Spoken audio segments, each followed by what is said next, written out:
Remember the Sabbath day, to keep it holy. 6 days shalt thou labor and do all thy work, but the seventh day is the Sabbath. For people wanting to obey the Bible commandments, the question is, which is day one? All can count to 7, but where does the count begin? How can you know which is the true seventh day? The Creator who made the week also designed a month in which to place that week. The calendar of creation begins with New Moon Day, followed by 4 complete weeks. Each week contains 6 workdays and a 7th-day Sabbath rest.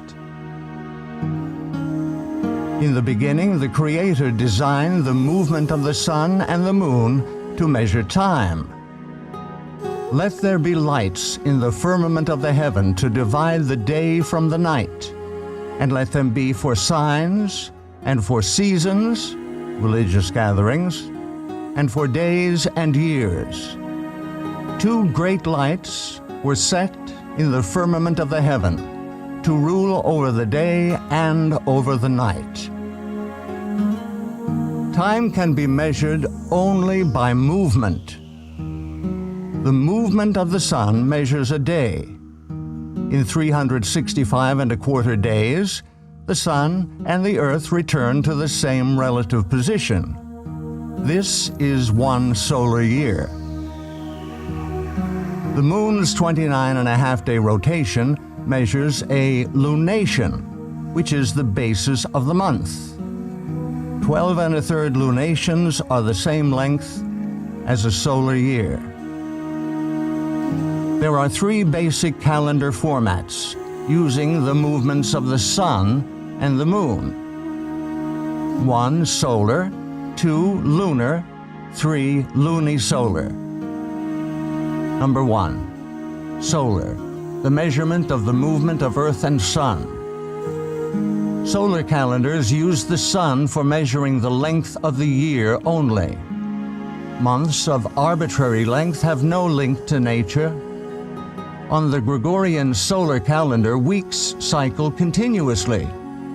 Even leap day, every 4 years, does not disrupt the continuous weekly cycle. Lunar, the measurement of the moon's rotation.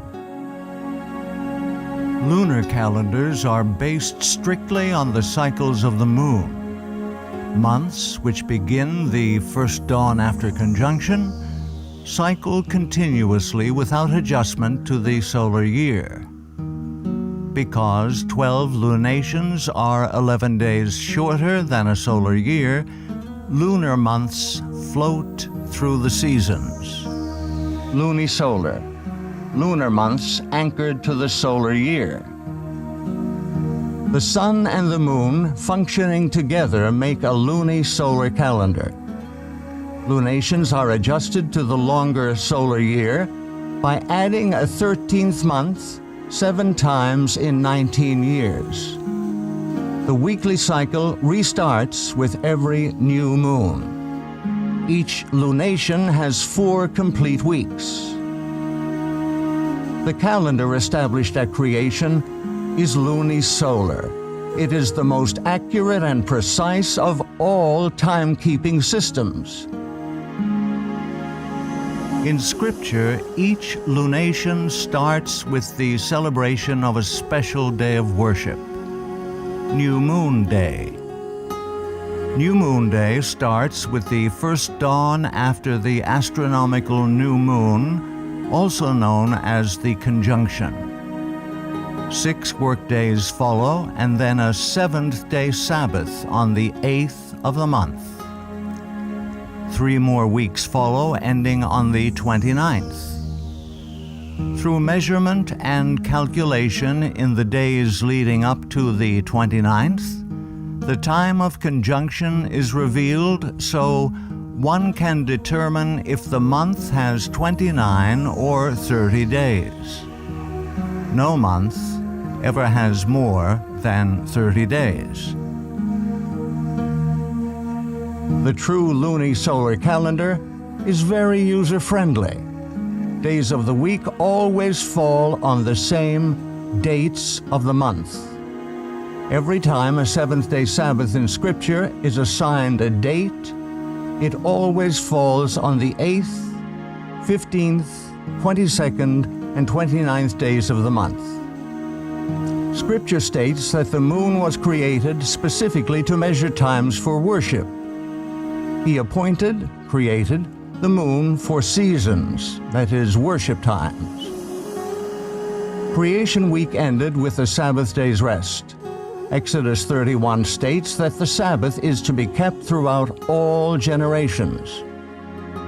Verily my Sabbaths ye shall keep, for it is a sign between me and you throughout your generations, that ye may know that I am your Maker, that doth sanctify you. The seventh-day Sabbath was designed by the Creator to be the sign of loyalty between Himself and His people. The enemy, Lucifer, has changed the civil calendar and stolen the worship due to the Creator. Through tradition and assumption, Lucifer has united the world in using a solar calendar with continuously cycling weeks. When one worships, reveals whom he worships. All who use a solar calendar for calculating their days of worship are unknowingly giving their allegiance and worship to the great deceiver. Those desiring to show their allegiance to the Creator will worship Him on the day He has designated. To find the correct day of worship, the lunisolar calendar established at creation must be used. Scripture reveals that the calendar used for worship throughout all eternity will be based upon the new moon. And it shall come to pass that from one new moon to another, and from one Sabbath to another, shall all flesh come to worship before me. Whom do you worship? To whom do you give your allegiance? The calendar you use to measure time for worship reveals the deity you worship.